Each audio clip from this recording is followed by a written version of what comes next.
Imagine an island so small you can cross it in under a minute. Yet hundreds call it home. Their houses, made of metal sheets, are packed so tightly you barely see the ground.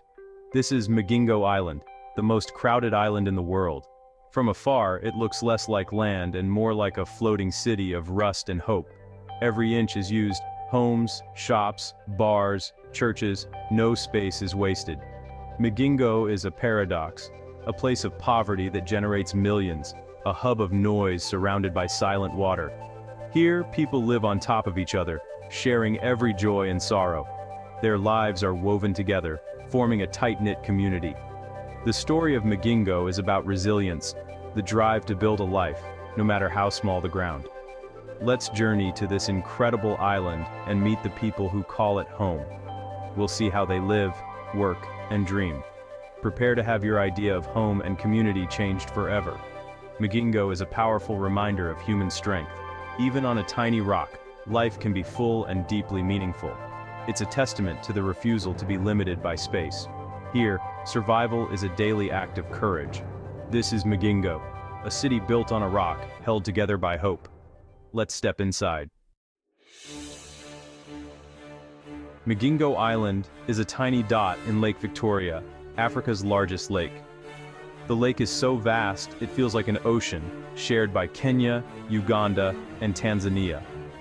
Mingo sits on the border of Kenya and Uganda, a location that fuels both its existence and its problems. The real fight isn't over the rock, but the rich fishing waters around it. These waters are home to Nile perch, a valuable fish sold worldwide. Fishermen flocked here for fortune, turning a barren rock into a magnet for opportunity. The first settlers, two Kenyan fishermen, arrived in the 1990s, building simple shelters. Word spread, and soon, fishermen from all over the region crowded onto Mingo. Today, over 500 people live on land smaller than half a football field. This makes Mingo the most densely populated island on Earth. The Kenya-Uganda border dispute adds tension. Both countries send police and officials eager to control the fishing trade. Fishermen face uncertainty, caught between two governments. Yet, they stay, drawn by the promise of the lake. Mingo's story is shaped by geography, politics, and the lure of fish. It's a place where borders blur and survival is everything. Here, every day is a negotiation. The island's future hangs on the water that surrounds it. For now, life on Mingo continues, crowded, contested, and full of hope. This is the reality of a speck that became a battleground. Life on Mingo means living in a metal box, walls so thin you hear every sound. There's no running water, no sewage, and electricity is scarce and costly. Public latrines are few and often overflowing. Space is the rarest luxury. Everyone makes do with less. Days start before sunrise as fishermen prepare for the lake. Women run the island's economy, buying, cleaning, and selling fish. Every person has a role in this tight ecosystem. Despite hardship, social life thrives. Bars, tiny shops, and makeshift churches fill the alleys. Children play in narrow paths. Life is lived in public. Privacy is a dream. There's no hospital, just a small clinic. Serious illness means a risky boat trip to the mainland. No school. Some children are sent away for education. Others grow up knowing only Mingo. Here, people learn to share, adapt, and find joy in small moments. Community is survival. On Mingo, every day is a lesson in resilience. This is life in a tin can, cramped, chaotic, and fiercely alive. Mingo's heartbeat is the Nile perch, a giant fish prized worldwide. For locals, every catch is like striking gold. A single fish can feed a family for weeks. The work is grueling and dangerous. Fishermen brave storms in old boats, often at night. Many can't swim. Accidents are common, but the lure of fortune keeps them going. Once ashore, a bustling economy takes over. Women buy, process, and sell the fish, adding value before traders ship it to the mainland. The entire island depends on this fragile trade, but overfishing is shrinking the Nile perch population. Catches are smaller, the future uncertain. If the fish disappear, so does Magingo's reason to exist. The community knows this, but desperation drives them to fish harder. It's a race against time. Survive today, worry about tomorrow later. The Nile perch is both a blessing and a curse. It built Magingo, but it could also destroy it. The island's fate is tied to the fish beneath the waves. Every day, hope and anxiety ride out on the boats. The lake gives, but it can also take away. On Mingo, the Nile perch is everything. On Mingo, danger comes not just from nature, but from people. Pirates prowl Lake Victoria, attacking boats for engines, nets, and fish, sometimes with deadly force. Fishermen live in constant fear, vulnerable on the open water. Police from Kenya and Uganda are supposed to protect, but often demand bribes or seize boats. The border dispute means double trouble. Fishermen are squeezed by both pirates and corrupt officials. Locals call it the ugali tax, a cut of their catch just to be left alone. Tensions flare between rival police forces, making life even more unstable. Fishermen feel trapped, powerless against armed men on all sides. Hard work is met with theft and extortion.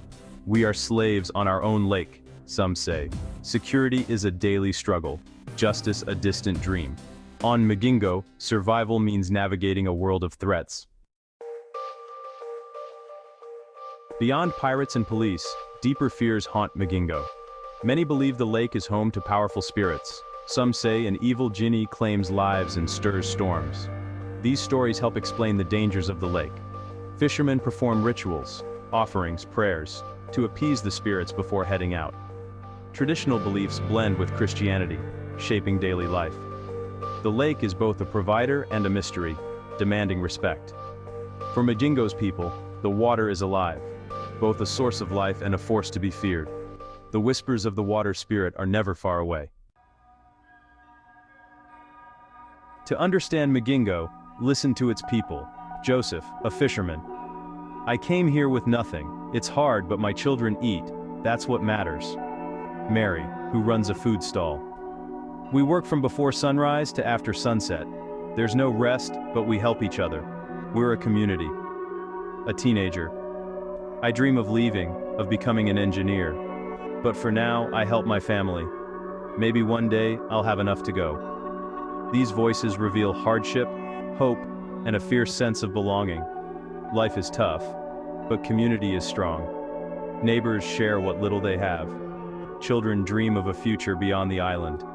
But for now, Mingo is their world. Every story is a testament to resilience. These are not faceless statistics. They are mothers, fathers, sons, and daughters. Their dreams and struggles are the true heart of Mingo. In the face of adversity, they find dignity and purpose. The island's spirit is built on these voices. They remind us that even in the most crowded, challenging places, humanity endures. Mingo is more than a headline. It's a community of survivors. Their stories deserve to be heard. Listen closely, and you'll hear the heartbeat of the island. This is Mingo, through the eyes of its people. Their voices echo far beyond the lake.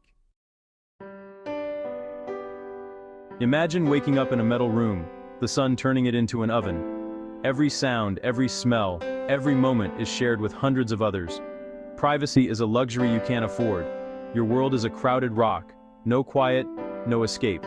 Work is dangerous, income uncertain, and every day is a test of strength. Could you do it? This isn't about pity, it's about empathy. Try to picture yourself here, relying on others, facing risks most never will. The people of Mingo aren't victims. They're survivors and innovators. They build lives and raise families in a place most would find impossible. Their story deserves respect and understanding. Mingo challenges our ideas of home and community. Could you live here? For many, it's not a choice, it's life.